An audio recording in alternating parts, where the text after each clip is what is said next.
अस्सलाम वालेकुम Pakistan, this is मलिया Hashmi watching my YouTube channel. नाज़रीन, बात करेंगे आज की टॉप स्टोरीज पर। पाकिस्तान एक बहुत नाजुक मोड़ पर है, बहुत नाजुक सूरत हाल है और बड़े नाजुक मरहले से गुजर रहा है। ये वो जुमले हैं जो हम बचपन से सुनते आए हैं अपने मुल्क के बारे में, और आज in the literal sense of the word ये जुमला दुरुस्त बैठता है, फिट बैठता है आज के हालात पर कि वाकई नाजुक सूरत हाल तो है कि जहां इमरान खान दौर में एक इंटरव्यू के दौरान जब फॉरेन मीडिया ने इमरान खान से टीटीपी के हवाले से सवाल किया तो इमरान खान ने कहा कि हाँ, डायलॉग किसी स्टेज पर जाकर टीटीपी से हो सकता है अगर मीनिंगफुल मुज़ाकरात हो और अमन की बात हो। तो उस पर हमारे मीडिया ने प्रोग्राम दर प्रोग्राम किए कि इमरान खान टीटीपी के दरिंदों से बात करने का सोच भी कैसे सकते हैं। वो दरिंदे जिन्होंने एपीएस के हमारे मासूम बच्चों को बेदर्दी से शहीद किया, उनसे इमरान खान डायलॉग की बात करते हैं। जबकि आज वही टीटीपी पूरे मुल्क में दहशतगर्दी की लहर दोबारा से एक्टिव कर बैठी है। आज दंदनाती फिर रही है टीटीपी ये दावे करती हुई कि हम तो पाकिस्तान में हुकूमत कायम कर चुके हैं, लेकिन आज इनमें कोई जुर्रत नहीं सवाल करने की कि पूछे हुक्मरानों से कि इमरान खान दौर में तो कभी जुर्रत नहीं हुई थी एक भी ड्रोन हमला हो जाए, एक भी टीटीपी इस तरह से अटैक करे और जिम्मेदारियां कबूल करती फिरे। आज क्या हो गया? बल्कि आज जो इस चीज की निशानदेही करता है मुराद सईद की तरह, उसको गद्दार कह दिया जाता है। सो हिपोक्रेसी तो बहुत सी है। इमरान खान ने अगर जज जेबा से सवाल किया कि शहबाज गिल के जिस्मानी रिमांड में तौसी का फैसला आपने क्यों कर दिया, अभी उस पर इतना जिस्मानी तशद्दुद हुआ है, मजीद होगा आपके इस फैसले से, तो उस पर इमरान खान से सवाल किया गया कि आपने जज की तौहीन क्यों की और तौहीने अदालत के मुकदमे शुरू हो गए। लेकिन वहीं पे election commission Islamabad high court के फैसले को पैरों तले रोनता चला जाता है कि जाओ, नहीं कराते हम इस्लामाबाद में बल्दियाती इलेक्शन। बेशक कर दिया इस्लामाबाद हाई कोर्ट ने फैसला, लेकिन हम नहीं करवाएंगे, और उन्होंने नहीं करवाया। पाकिस्तान की तारीख में पहली मर्तबा अवाम कतार दर कतार खड़ी थी, लाइंस बनाकर पोलिंग स्टेशन के बाहर वोट देने के लिए आई थी पाकिस्तानी अवाम, लेकिन इलेक्शन कमीशन वोटिंग करवाने के लिए तैयार ही नहीं था। क्यों? क्योंकि वजीर आजम साहब को, शहबाज शरीफ साहब को ज़राए के मुताबिक 3 बड़ी अहम इदारों की रिपोर्ट्स मिल गई थी, जिसमें उनको बता दिया गया था कि अगर ये 101 नशिस्तों पर आप इलेक्शन करवाते हैं तो 63 से ज्यादा सीट्स इमरान खान जीत रहा है, आपको 20-25 से ज्यादा सीट्स नहीं मिलनी, और बल्कि नून लीग को तो इन तमाम नशिस्तों पर उम्मीदवार भी नहीं मिल रहे थे। सो जब हालात इस तरह के हो जाएं कि पीडीएम जमातों से ज्यादा और नून लीग प्रेडोमिनेंटली नून लीग से ज्यादा इलेक्शन कमीशन को इस बात का दर्द हो कि इमरान खान ना जीत जाए, कहीं नून लीग ना हार जाए, तो फिर बात बहुत दूर तक चली जाती है, फिर अवाम हक बजाने पे सवाल करने में। आज एक बहुत अहम फैसला मुतवक्के था, एक समाअत अभी जारी है, एक केस का फैसला आ चुका है। आजम स्वाति साहब जो पाकिस्तान के सिटिंग सेनेटर हैं, उन्होंने एक ट्वीट करके सवाल किया था जनरल बाजवा से रिजीम चेंज के हवाले से, तो उसको मुतनाज़ा ट्वीट कहकर आजम स्वाति को गिरफ्तार करके क्या क्या तशद्दुद नहीं किए गए, फैमिली को हरास किया गया, टॉर्चर किया गया, वो सारी तफसील आप जानते हैं, दोहराने की ज़रूरत नहीं कि किस तरह पेम्स हॉस्पिटल में वो दाखिल थे और उनको इस्लामाबाद से खींच कर उस अस्पताल से बलूचिस्तान ले जाया गया, फिर कभी सिंध फेंका गया, कभी कहीं मुकदमात बनाए गए, कभी कुछ किया गया। आज ये फैसला करना था इस्लामाबाद हाई कोर्ट ने कि आजम स्वाति को जमानत मिलेगी या नहीं। तो फाइनली आजम स्वाति साहब की जो जमानत का फैसला है वो मंजूर कर लिया है। फैसला कर दिया इस्लामाबाद हाई कोर्ट ने कि आजम स्वाति की जमानत मंजूर की जाती है और उनको रिहा कर दिया जाए। अब देखना यह है कि क्या उनके सर पर इस केस की लटकती हुई तलवार को भी हटाया जाता है या नहीं। अभी तक तो एज वी स्पीक वो तलवार वैसी की वैसी लटक रही है, केस खत्म नहीं किया गया, जमानत दी गई है। तो ये बड़ी एक अजीब सी सूरत हाल है कि अरशद शरीफ साहब दुनिया से चले गए, बेदर्दी से शहीद कर दिए गए, लेकिन आज भी वो 18 FIRs जो गैर कानूनी तौर पर काटी गई थी अरशद शरीफ के खिलाफ, उनको जो गद्दार और वतन के मुखालिफ साबित करने की कोशिश की गई थी, वो आज भी उनकी फैमिली को हॉन्ट करती है।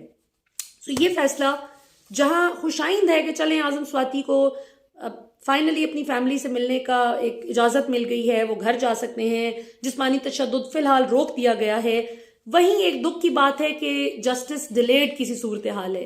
अंग्रेजी का मशहूर मुहावरा है ना कि justice delayed is justice denied. तो ये जो उनके साथ हक तलफी की गई, जो इतने महीने उनको टॉर्चर से गुजारा गया, इसका हिसाब कौन देगा, इसका जवाब कौन देगा, ये अभी this is yet to be seen. So बात करते हैं नाज़रीन अगली स्टोरी पर।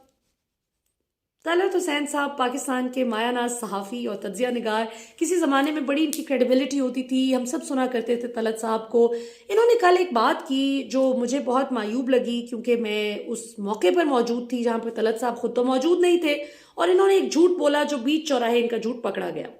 इन्होंने आईजी पंजाब आमिर जुल्फ़िकार, जो पहले आईजी इस्लामाबाद भी रह चुके हैं, उनके हवाले से गलत बयानी की कि जी आईजी पंजाब के पोते की शादी थी और 1000 से ज़्यादा पुलिस वाला तैनात था पूरे शहर में। इन्होंने अपनी शोशा और अपनी जो दिखावा है इसकी खातिर इन्होंने बहुत ज़्यादा डिस्टर्ब किया शहर का निज़ाम, और इनके आस पड़ोस के लोग बहुत ज़्यादा डिस्टर्ब होते रहे।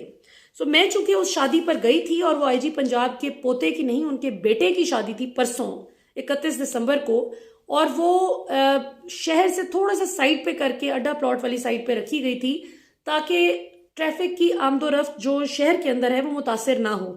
जानबूझकर ऐसे वेन्यू का इंतखाब किया गया था ताकि अवाम तकलीफ का शिकार ना हो, और कोई हजारों पुलिस वाले नहीं थे, चंद एक गिनती के जो उंगलियों पर गिने जा सकें। को मैं तो जितनी देर मेरी गाड़ी उस वेन्यू तक पहुंची है, मैक्सिमम भी होंगे तो 30-35 पुलिस वाला होगा टोटल, जो सिर्फ इसलिए खड़ा किया गया था मुख्तलिफ मकामात पर दो करके कि वो ट्रैफिक का फ्लो स्मूथ रहे, रुके ना ट्रैफिक, कहीं ट्रैफिक कंजेशन ना हो और लोग आसानी से पहुंच सकें और शहरियों को मुश्किल ना हो।